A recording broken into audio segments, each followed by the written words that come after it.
नमस्कार दोस्तों, आज मैं आपको भगवान कार्तिकेय के रहस्यमयी जन्म के बारे में कुछ जानकारियाँ दूंगा।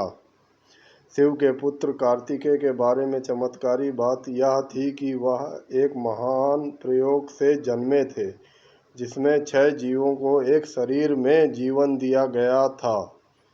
पहले भी इस तरह के कई प्रयोग हुए हैं, जहां एक ही शरीर में 2 योगी रहते थे। वह अलग अलग भाषाएं बोलते थे और उनके अस्तित्व का तरीका भी अलग होता था। यह कैसे हुआ, इसके बारे में एक लंबी चौड़ी कहानी है। हालांकि शिव को पौरुष का प्रतीक माना जाता है, मगर उनके कोई संतान नहीं थी। कहा जाता है कि कोई स्त्री उनके बीज को अपने गर्भ में धारण नहीं कर सकती थी।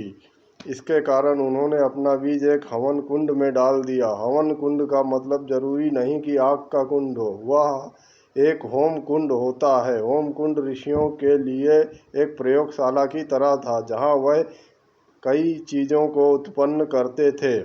कृतिकाओं ने धारण किया शिव का बीज। होम कुंड से 6 कृतिकाओं ने शिव का बीज अपने गर्भ में धारण किया। यह कृतिकाएं अप्सराएं या कहें गैर इंसानी प्राणी थीं। वह इस धरती की नहीं थीं और उनकी क्षमता बहुत उच्च स्तर की थी। इसलिए शिव का बीज इन 6 कृतिकाओं ने धारण किया। उन्होंने 3.5 महीने तक उस बीज को गर्भ में धारण रखा। इसके बाद जीवन आकार लेने लगा और 6 भ्रूण विकसित हुए।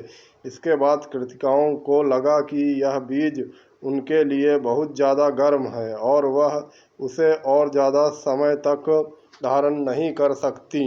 क्योंकि यह कृतिकाएं मुख्य रूप से एक आयाम से दूसरे आयाम में भ्रमण करती रहती थीं, इसलिए उनके सृष्टि की किसी खास अंश के प्रति जिम्मेदारी की कोई भावना नहीं थी। इसलिए जाते समय उन्होंने इन बच्चों को अपने गर्भ से बाहर निकाल दिया। उस समय वह बीज से थोड़ा ज़्यादा विकसित अवस्था में थे। फिर वह चली गईं।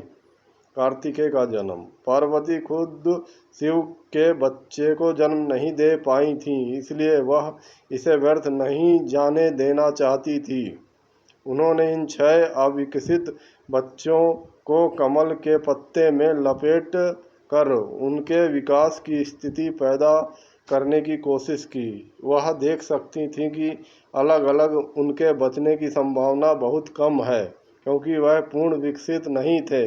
मगर उन्हें यह लगा कि इन 6 गुणों को 6 शानदार गुण हैं।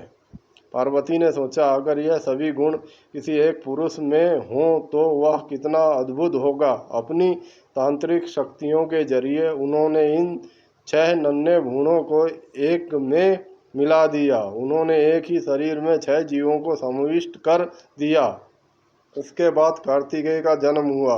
आज भी कार्तिकेय को अरुमुगा, यह 6 चेहरे वाले देवता की तरह देखा जाता है।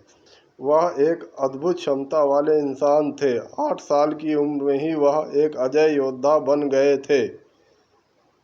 धन्यवाद दोस्तों। अगर आपको मेरे द्वारा दी गई जानकारी अच्छी लगती है तो वीडियो को लाइक, सब्सक्राइब और कमेंट करें।